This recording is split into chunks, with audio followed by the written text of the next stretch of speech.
안녕하세요, 머니하입니다. 주식시장도 어렵고 금리도 지금 높아지고 있으니까 이렇게 하루만 넣어도 매일 이자를 주는 통장들에 관심이 많이 가실 거예요. 저도 좋아합니다. 이런 통장이 두 가지 종류가 있어요. 파킹 통장이랑 CMA 통장이라고 부릅니다.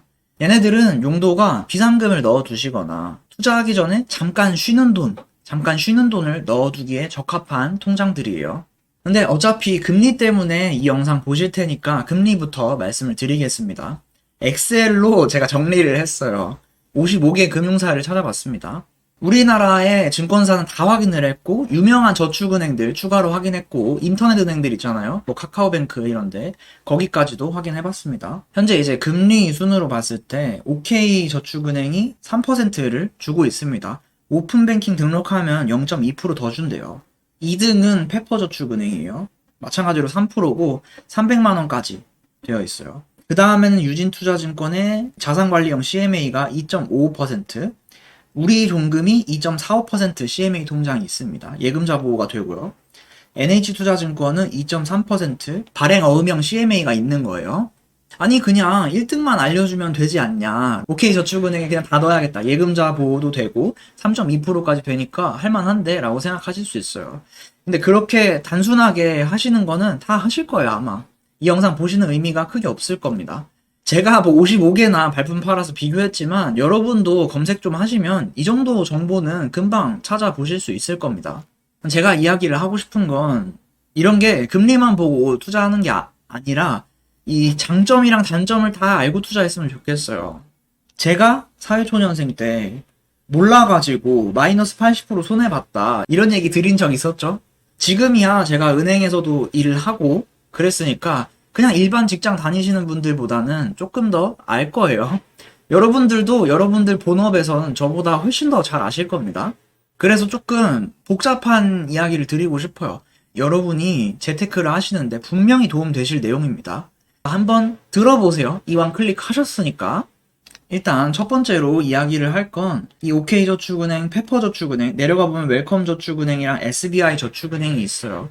이런데도 이렇게 실적을 채우면 여기도 1.5%지만 기본 금리가 실적을 채우면은 3% 정도까지 금리가 올라가요. SBI저축은행도 마찬가지고요. 꽤 올라갑니다. 금리가 높으니까 무조건 써야겠다라고 생각하면 나중에 곤란한 일이 생길 수 있어요. 예를 들어서 첫 번째가 이 대출 부분이에요. 여러분이 나중에 신용대출을 쓰실 수 있습니다. 뭐 지금은 안 쓰시더라도 뭐 부동산 연끌을 할 때 쓰실 수도 있을 거고 그냥 직장인들이 보통 마이너스 통장이 있으신 분들이 많아요. 제 경험상 그래요. 이렇게 신용대출을 쓸 때 우대 금리를 받을 수 있는 조건들이 있어요. 이 신용카드 쓰는 거. 뭐 급여 이체 관련 실적 우대 뭐 이런 것들이 있죠. 그럼 0.6% 차이가 나는 거잖아요. 이 적금에서 이자를 더 받으려면 이런 것들을 지금 해줘야 된단 말이에요. 그래서 지금 당장 마이너스 통장이나 뭐 이런 신용대출이나 쓰실 필요 없으신 분들은 당장 적금하는 게 좋겠지만 나중에는 적금 이자 받는 것보다는 대출 이자를 깎으시는 게 더 좋아요. 추후에 다른 대출 받을 때도 영향이 있습니다. 근데 만약에 지금 신입사원이어서 저축은행부터 시작을 하면 보통 은행에서 첫 거래를 트고 이 월급 계좌로 쓰기 시작하면 그 은행의 상품들을 쓰게 돼요. 보통 이 묶인다고 하죠. 묶이게 돼요. 이 부분도 생각을 해보셨으면 좋겠어요. 두 번째가 더 중요한 얘기인데 저축은행이 지금 약간 위험하다 이런 뉴스들이 나오고 있습니다. 보시면 저축은행의 위험 천만한 부동산 영업 이런 얘기가 나오고 있어요. 이렇게 이게 뭐 저축은행이 위험할 일이 있냐라고 생각하실 수 있는데 이런 일들이 있었어요. 2011년에 저축은행 파산 사태가 있었습니다. 여기 막 사람들 엄청 서 있는 거 보이시죠? 내 돈 내놓으라고 서 있는 거예요, 지금. 근데 이때가 경기가 어땠냐면 금리가 높아졌을 때예요. 지금도 저축은행에서 예적금 특판이나 이런 거 하면 예금 특판이라고 봤을 때 막 4%짜리가 있거든요. 지금 발행어음 말고 예금 얘기하는 거예요. 이때 2011년 당시에도 뭐 4.7%, 4.8%, 거의 5% 가까이 되는 예금이 나올 때였어요. 이러다 보니까 부동산 경기가 안 좋았어요. 근데 저축은행들이 대부분 이 PF라고 해서 결국 부동산 대출을 팔고 거기서 이익을 많이 취하는 형태예요. 근데 부동산 경기가 안 좋으니까 여기서 돈이 안 나오겠죠, 이익이. 이렇게 위험성이 좀 생겼기 때문에 만약 지금 저축은행에서 이렇게 파킹 통장뿐만 아니라 예적금을 하시는 것도 예금자 보호 내에서만 하시길 권장드리고 싶어요. 원금이랑 이자를 합쳐서 5천만 원이에요. 5천만 원 원금으로 다 넣어놓으면 이자는 나중에 받을 수가 있어요. 아주 오래 걸려가지고. 그래서 4,700만 원 뭐 이런 식으로만 넣어두세요. 월급 통장, 이런 입주금 통장에 있는 돈도 합쳐서 해요. 근데 이렇게만 얘기를 하면 위험을 조장하는 사람 같으니까 좀 숫자로 얘기를 해볼게요. 예금보험공사라는 공공기관이 있습니다. 이 예금보험공사에서 은행의 건전성을 체크를 할 땐 BIS 자기자본 비율로 체크를 해라 라고 나와요. 이런 게 있다 정도는 아셔야 돼요. 지금 엑셀에서 1등하고 있는 OK저축은행이 있죠. 이 위험성은 어느 정도인지 얘기를 해볼게요. BIS 비율이 낮을수록 위험한 거예요. 8%부터 국가에서 위험하다고 얘기를 해요. 지금 보시면은 여기 이렇게 예금보험공사에서 친절하게 계산을 해놨습니다.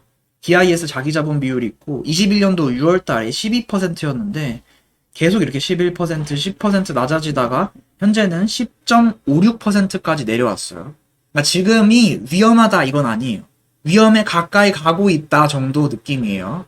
저만 하는 얘기가 아니라 뉴스에서도 많이 나오고 있어요. 이미 지난달에도 보면 부동산 침체인데 저축은행 리스크가 부각되고 있다. 이 OK저축은행뿐만 아니라 뭐 한투저축은행 뭐 이런 SBI저축은행, 웰컴저축은행, 여러분들이 예금 적금 특판한다고 하는 저축은행들이 부동산 대출 때문에 BIS 비율 건전성이 조금씩 떨어지고 있어요.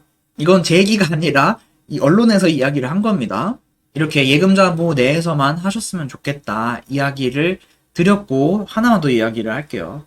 그러면은 예금자 보호 안 되는 이런 증권사들의 CMA 통장은 어떠냐, 안전한 거냐, 이거 맨날 물어보시잖아요. 댓글에서 예금자 보호 안 되는 거 안 한다 라고 하시더라고요. 근데 참 이거를 어떻게 답변을 하면, 어떻게 설명을 하면 이불 밖으로 나오실까 고민을 엄청 했어요.